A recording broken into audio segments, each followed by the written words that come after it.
You better call Tyrone. Call. If you like over-the-top sci-fi, check this movie out right now. Check it out on Netflix. It's amazing. It's awesome. Review over for all of you that just left. Let's get into it. You ever watch a trailer for a movie and you just kind of get a good sense of it? Or even like a picture, you see it and you're like, this is going to be my jam. You ever get that kind of a feeling? I've had that happen quite a few times. And this movie, it does it all for me, man. The pictures, the trailers, everything I've been hearing and seeing about it, I knew I had to see it. So what's this movie about? Well, without ruining too much, you follow a trio of people. You got a pimp, you got a hooker, and you have a drug dealer. And they stumble upon a bit of a heavy sci-fi situation. Might involve cloning, might not. Check out the title. I think what's interesting here is the combination of themes. You basically have people set in the, I'll say the ghetto, quote, quote. But you also have this very heavy sci-fi thing going on as well. It's a nice contrast. I don't think we see enough of that. I think that the next closest thing I can think of is even kind of like that is Sorry to Bother You. Very strong Sorry to Bother You vibes if you've seen that movie. Everybody here is amazing. John Boyega's fantastic as the drug dealer. He plays a kind of a tough as nails kind of a dude, basically. But he's also kind of in a sense, like a town folk hero. Like he's what's the word? He's a human being. He's not just a stereotypical drug dealer. Keep in mind the stereotypical.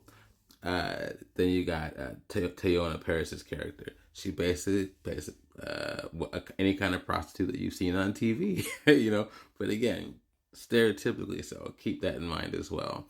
And then you have Jamie Foxx's character. He plays a very over-the-top black pimp, stereotypically so.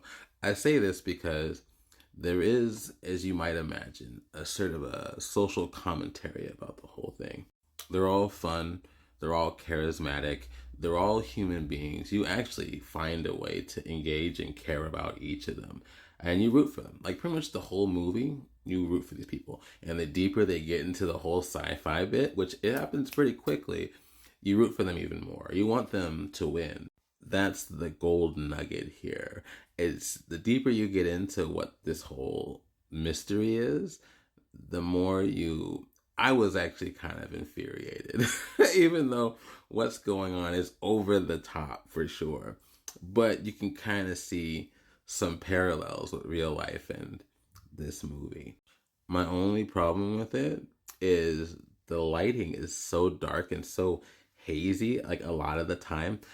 We started the movie with like larger captions, and the white with the dark screen was not working. I couldn't see anything, so we had to like reduce the caption, and it was still way too dark. Let me know what you guys think. It really takes away from a lot of the moments. Thank God the acting and the story are so good. They carry you through, but I couldn't see a lot of this movie, which is really unfortunate. Did you guys know this is actually the director Jewel Taylor's directorial debut? So first time being a director, fantastic film. Did you guys also know David Alan Grier is in this movie? Of course, if you might know, he and Jamie Foxx both starred in Living Color. Problem is, I can't even recall where David Alan Grier is in this movie. That's how dark the damn film is. Now, I'm going to jump into a mild spoiler here. I don't want to ruin much of this movie yet since it's so new, but I do want to talk about it later. I talked about stereotypes earlier.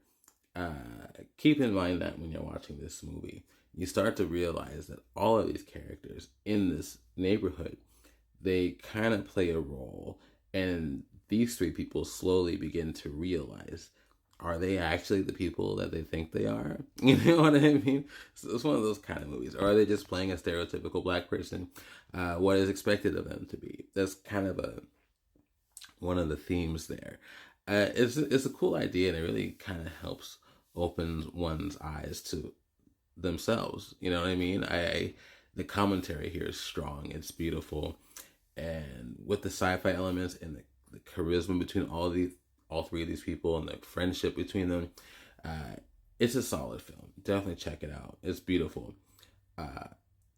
One last little trivia note, that they cloned Tyrone. If you've ever heard the song from Erykah Badu, You Better Call Tyrone, it's in this movie. I just wanted to say that. Check this out. Let me know what you think, and have a good day.